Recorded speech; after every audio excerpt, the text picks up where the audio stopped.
Before the show, I was obviously, we were talking last night, and I was trying to figure out how to introduce you. What would you refer to yourself as? So, but I kind of was thinking that you're really an endurance racer above all else, right? Would that be right? Correct, yeah. So if I was to turn around and define my life, it would be around that space, yeah. Yeah. So how would you say it? Endurance bike rider. Yeah, ultra-distance athlete, yeah. Ultra-distance athlete. Is that how you would say it? Okay, so it's kind of a sport that has existed for like 100 years. Yeah. But it's only really, in its current iteration, existed for 10 years. And it's only really boomed in like the last 3 or 4 years. Right.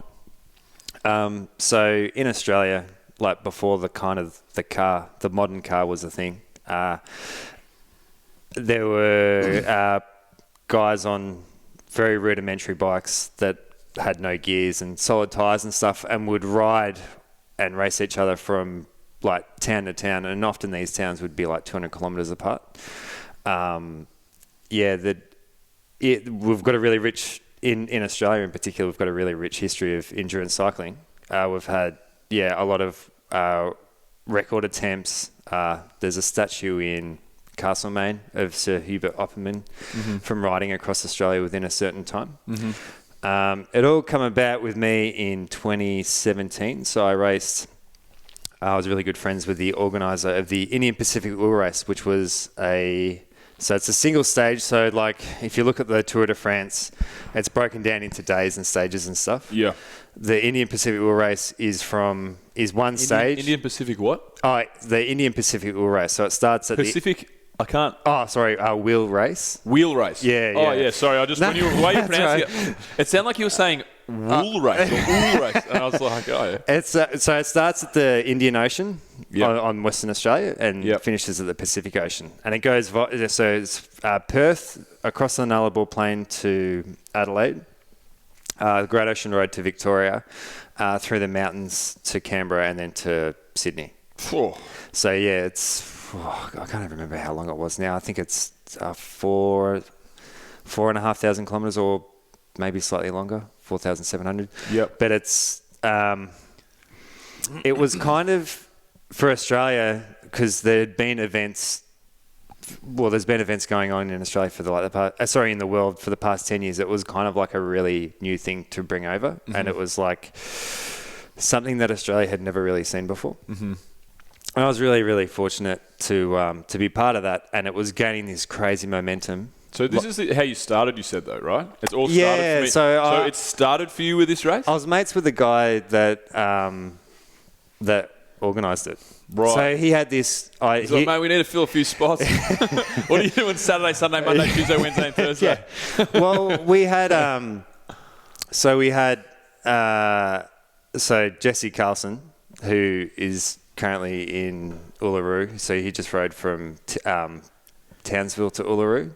Yep.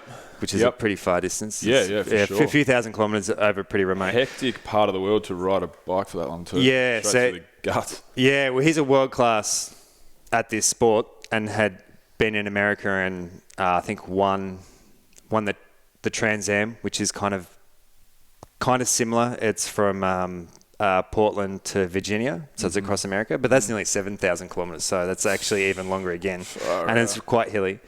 And which I've just come back from, he came second in the Tour Divide, which is from Banff in Canada to Antelope Wells, the Mexican border, which is a mountain bike race, not on-road.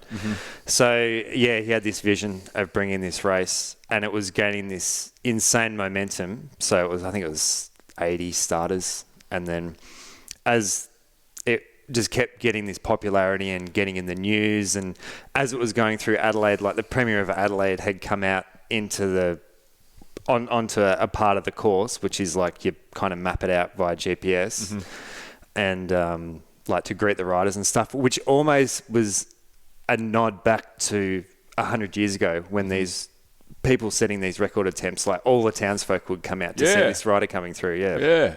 So unfortunately, a guy that was also one of the best in the world, Mike Hall, lost his life in Canberra. So he was hit by a car at 6 o'clock in the morning in on a stretch called the Monaro Highway. So it was an amazing race that was gaining this like crescendo, and it was the Christophe Allegaert, who's Belgian, and Michael, who's British, were like pretty much neck and neck the whole way, and it was ending. Yeah, it was getting an insane amount of coverage and eyes on it. So yeah, it was really sad. Oh man! And it kind of That killed the race off officially in that accident, and then it's kind of had this half-life of this unofficial race. So every year, people will still race it, but it just doesn't have the high profile that it did the first time. It's not an official race anymore. No, it's not an official event. Yeah, but that's kind of the thing with this type of racing is it's kind of community based. Yeah. So it's like, yep, we're going to meet here at this time. You know, once 7 o'clock hits in the morning, then that's it, and we'll see you at the other end, kind of thing. Yeah, right. Man, that's so sad, isn't it? Fuck. It is. And it kind is there much of that in the sport? Because road they racing just had a guy. Dangerous. Yeah, they just had a guy lose his life on the course that I had just completed a couple of months ago. A 67-year-old guy was like 100 miles from the finish. Oh, like just touring the route, like wasn't racing and was collected by a car on like a dead straight road. One of my good buddies' grandpa was hit in his morning ride down in Mount Eliza and died. He was only like he was his grandfather at the time, so he was an older boy, but he was only like 61 or something. You know, had plenty of years left. Yeah, that's such a bummer. But I mean, I guess everything has its risks, doesn't it? Everything we do. It does. It's like a mitigated risk. So it's kind of at work and like working on construction sites and stuff. You can say so. You have like a consequence and a like it's not coincidence, like a likelihood.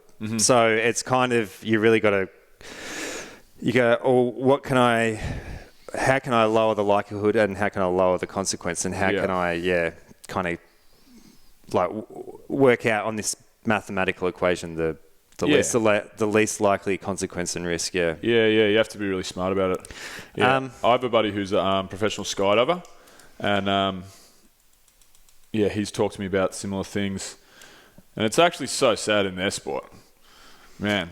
Yeah, he's a skydiver because you consider jumper. Yeah, you know? And you consider that the consequence, there would never be a consequence that would be lower than really serious injuries and stuff. That's right. And because he doesn't go on social media too much. Tommy Sirra, he's been on the show a bunch of times, so listeners would know when I say Tommy Sirra, people that have listened all the way back. But his Facebook is filled up with just, like the in memoriam posts or whatever people put up, like, oh man, I wish you were, around. We had such great times together. It just seems like the only time I see Cyril on Facebook is like every probably 3 months, like one of his mates passes away. But that's probably the most high risk sport in the world, really, base jumping and skydiving. Let's be real about it.